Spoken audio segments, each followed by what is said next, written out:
In breaking news this morning, the White House has released a counterterrorism strategy document, which, for the first time, the U.S. identifies radically pro-transgender groups as terrorists. Meanwhile, in Rome, the Pope met with U.S. Secretary of State Marco Rubio, and there is controversy over the gay anthem Dancing Queen being played. From the official White House document release on counterterrorism, we get this, and I quote, "In addition to cartels and Islamist terror groups, our national counterterrorism activities will also prioritize the rapid identification and neutralization of violent secular political groups whose ideology is anti-American, radically pro-transgender, and anarchist.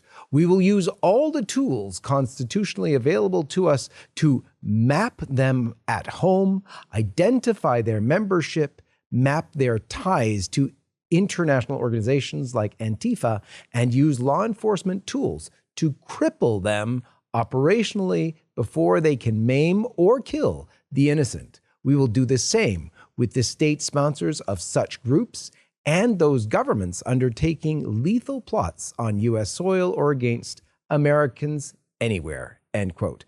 The document makes reference to Charlie Kirk's murder.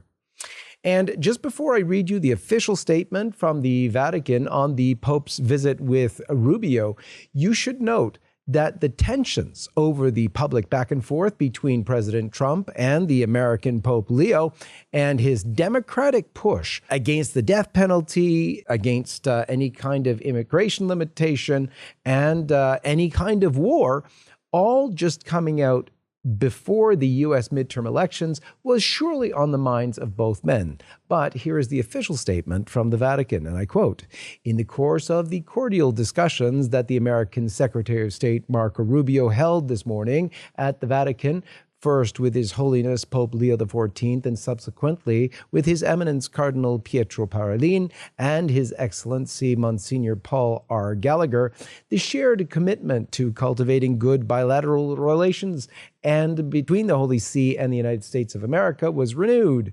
There was then an exchange of views on the regional and international situation, with particular attention to countries marked by war, by political tensions, and by difficult humanitarian situations, as well as on the need to work tirelessly in favor of peace." Vatican News has also clarified that the Pope has not banned homosexual couple blessings, as falsely reported by several conservative Catholic pundits, naively supposing Leo XIV would undo the mess that Francis created with Fiducia Supplicans. Rather, Vatican News makes clear that the Vatican was forbidding the German bishops from making formalized gay couple blessings with formal ceremonies and rituals that could be confused with marriage. And finally, social media is a buzz this morning with the Vatican's choice of Dancing Queen broadcast over the speakers in St. Peter's Square yesterday as the Pope greeted people in his Pope-mobile. Let's have a listen.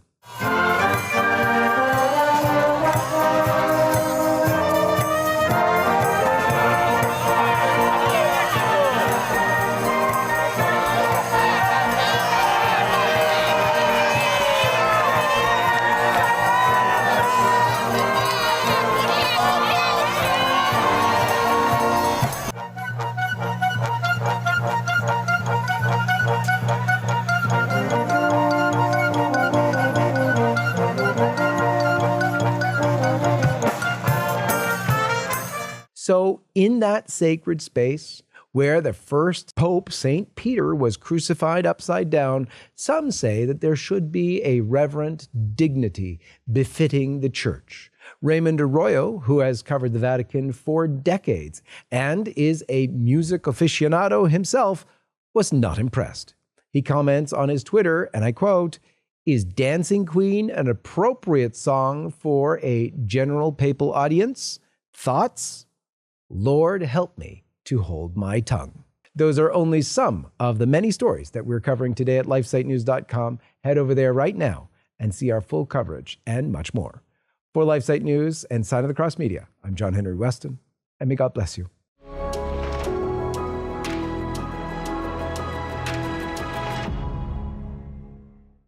LifeSite News is thrilled to announce our annual Pro-Life Forum, taking place over 2 incredible days this November. Welcome to Fatima, Portugal, home to one of the most important Marian apparitions of our time. Imagine spending a few days in the heart of Portugal. Walk in the footsteps of the 3 little shepherds, Sister Lucia, Jacinta, and Francisco Marto, in the places where Our Lady appeared. How would you like to combine this premier event with a trip to the famous shrines where the sun danced in the sky? Join us for world-class speakers, guided walkable pilgrimages, and live fado music right at the hotel. Most importantly, you can start the day off with traditional Latin Mass in the chapel within the hotel. Make a week of it and come this November. Spaces are already filling up fast. Don't delay. Book early to secure our special rates at the Estevine Hotel. Don't miss the opportunity for a spiritual retreat, and see you in November.